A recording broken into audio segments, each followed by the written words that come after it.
Hello, vinyl community. Tony here. Tony's LPs are us. As you can see from my title, this is going to be a book review of a new book that was released a few weeks ago, maybe a month ago, called Parachute Women. It's The Women Behind the Rolling Stones by Elizabeth Winder.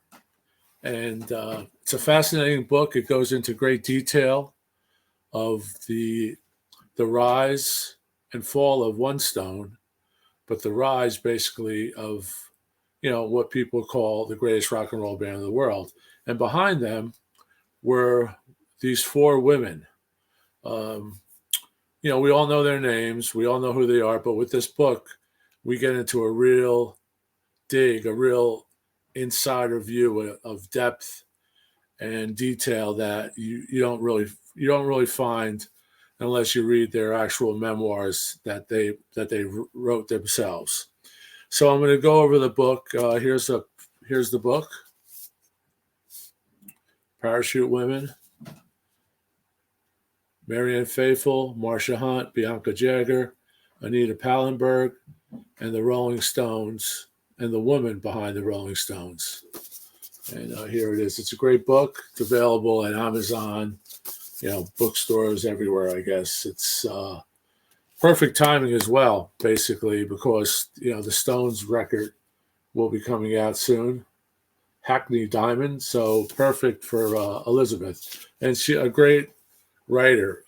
I believe she's originally a Jersey girl. I'm not sure, but I think she was a Jersey girl, so hats off to her. And what I'm going to do first, before I wrote up a little review, is I'm going to go over a few albums that are relevant to this story. And we have here an original Marianne Faithfull's first record with the hit that Mick and Keith wrote specifically for her, As Tears Go By.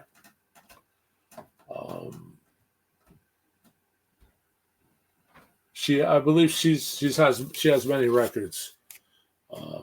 Marianne Faithfull has many records. Was an actor, was a Shakespearean actor, as you'll note in the book. Here's another one. That's a newer Marianne Faithfull.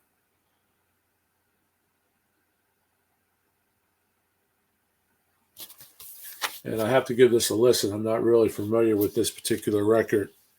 Here's the one that I do like. Marianne Faithfull, Broken English.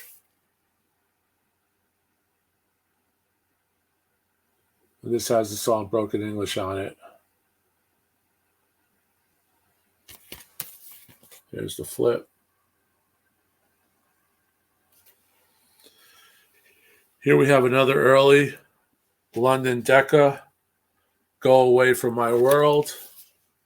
Marianne Faithfull, I'm really happy I found these not too long ago, I believe in a collection or a yard sale. And it says, play this record only on stereophonic equipment. This was the days of mono and stereo. And some great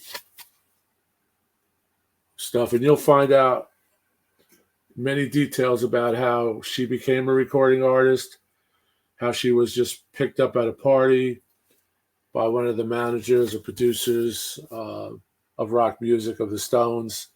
And, he said, I'll make you a star. And basically that was Andrew Oldham, who also was a Stones producer.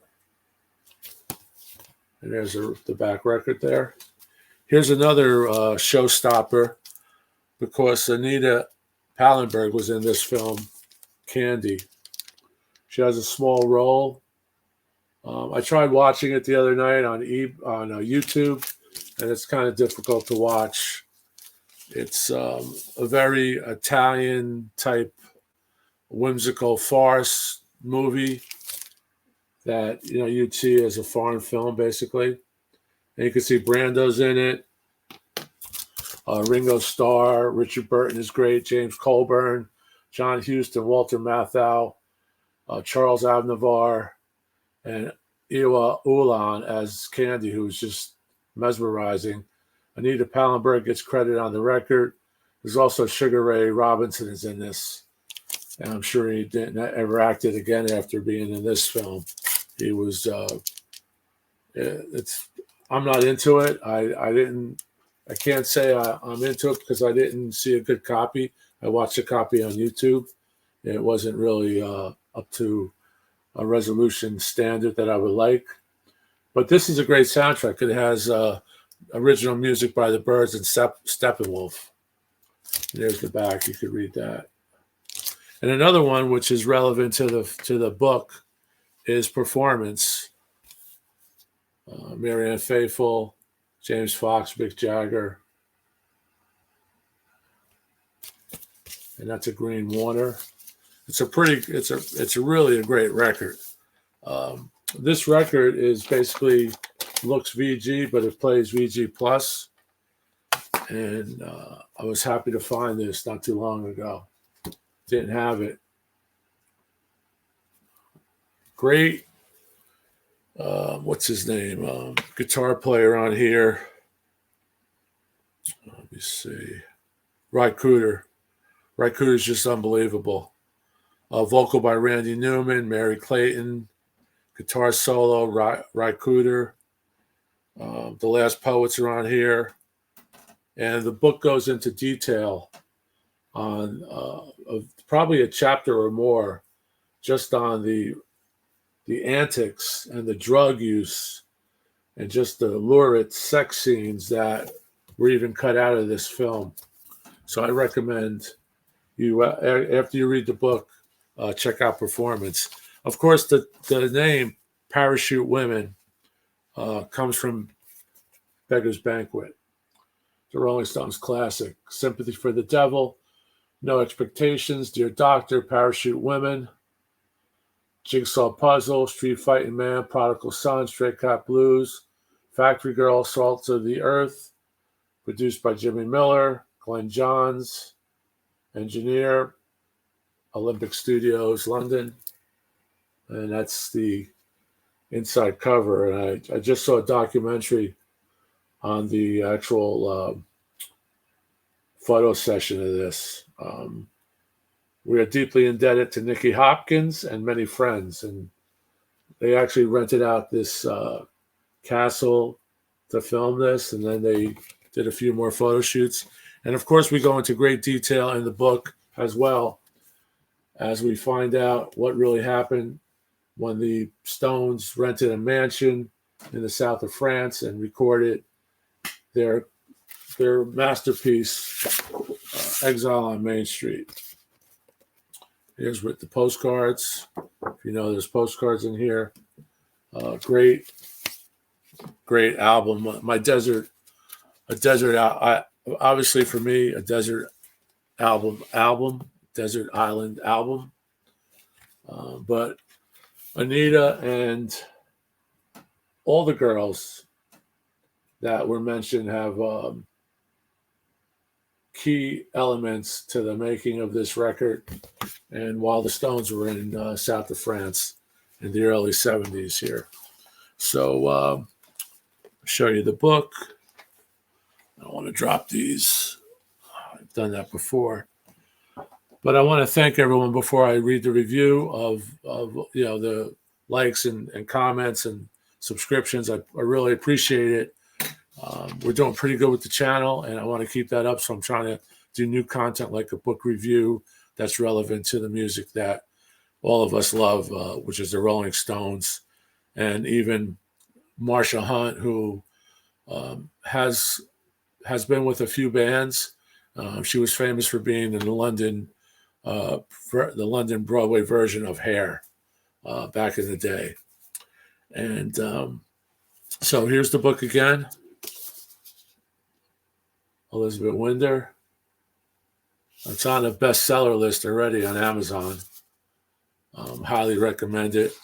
Comes with a nice photo gallery of the women that we're talking about. That's Jagger's daughter that he had with Hunt. They were never married. And you'll hear, even in the book, you'll even hear some great stuff about Brian, as I'll go in my review.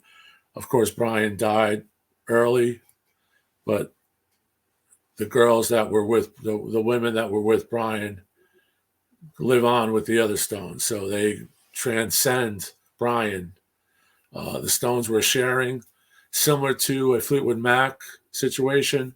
If you ever read the memoirs of the Fleetwood Mac, the modern band, the one that has sold 50 million copies of Rumors and Fleetwood Mac, that band. But I'm going to read this. I just typed it up. It's my little 2 cents on this review, and I enjoyed this book. It's a pretty quick read. Was able to read it over the course of about a week, and I'm just going to throw my 2 cents in. I hope the author is okay with what my take is. It's a positive take. I left out a lot because I want you to read the book. This is just a little teaser.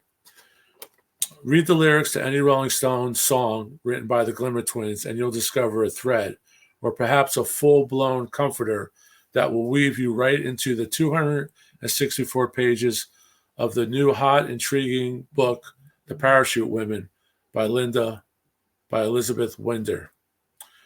Splendid timing on her part to release this book right before a new Stones record, Hackney Diamond, drops, I think, next month.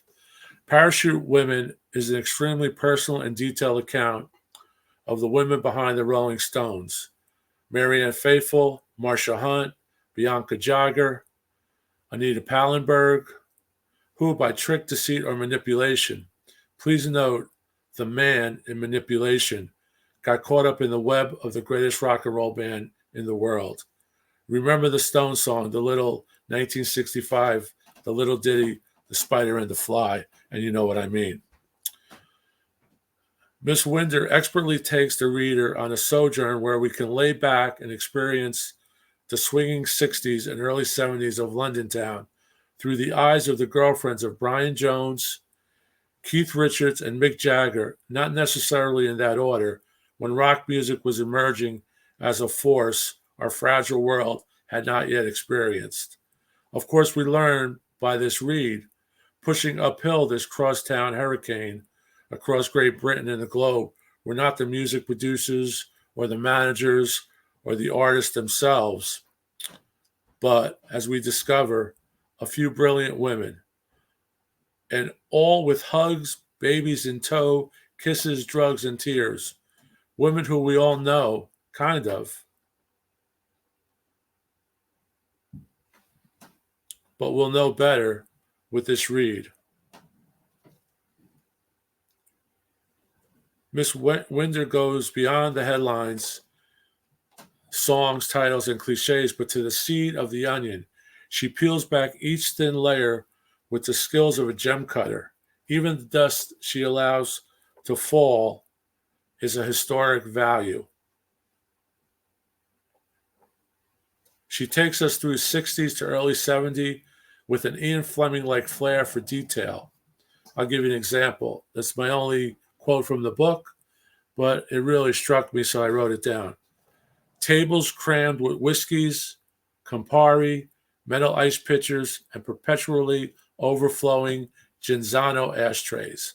Now that's detail. She takes us back to a lurid time where perverse aristocrats, barons, and earls mixed with sweaty LSD, Harry the Horse-laden rock stars, and of course their women. The women in question. But these women were not merely window dressing. The beautiful, delicate creature hugging the arm of a Mick or a Keith or a Brian Jones or that overweight European playboy. On the contrary, or en contraire, please excuse me, after reading Miss Winder's account of the Stones and their women living in the south of France, recording Exile, the language of love has overcame me.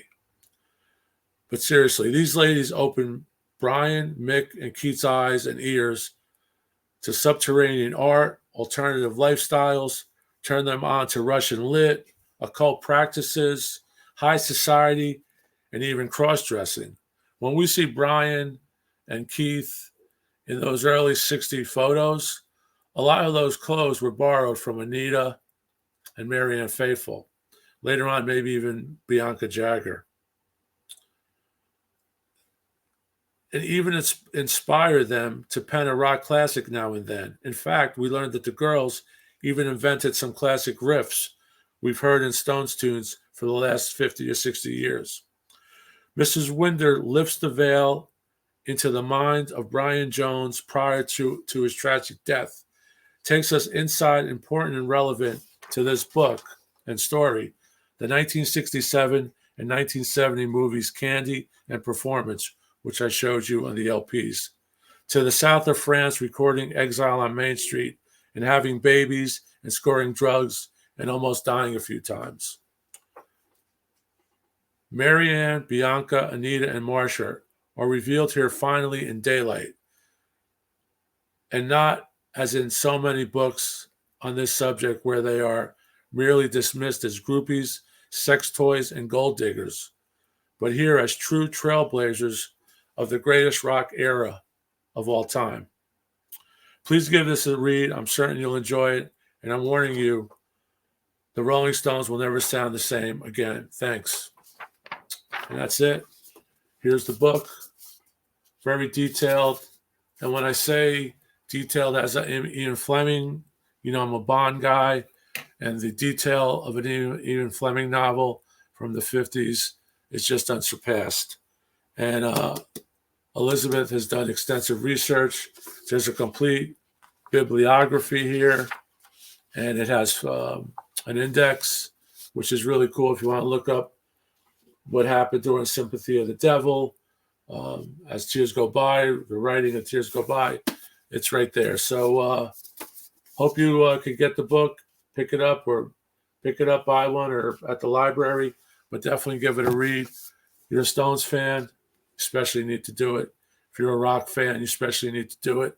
And if you want to know how strong women were in the 60s and what they did for the music that we love, please check it out. So Tony's LPs are us out. Once again, thanks for watching. Please hit the subscribe button if you're new. And please leave your comments. Let me know if you got a copy of this and if you enjoyed this segment. Thanks. Keep rocking. Stay safe. Bye-bye.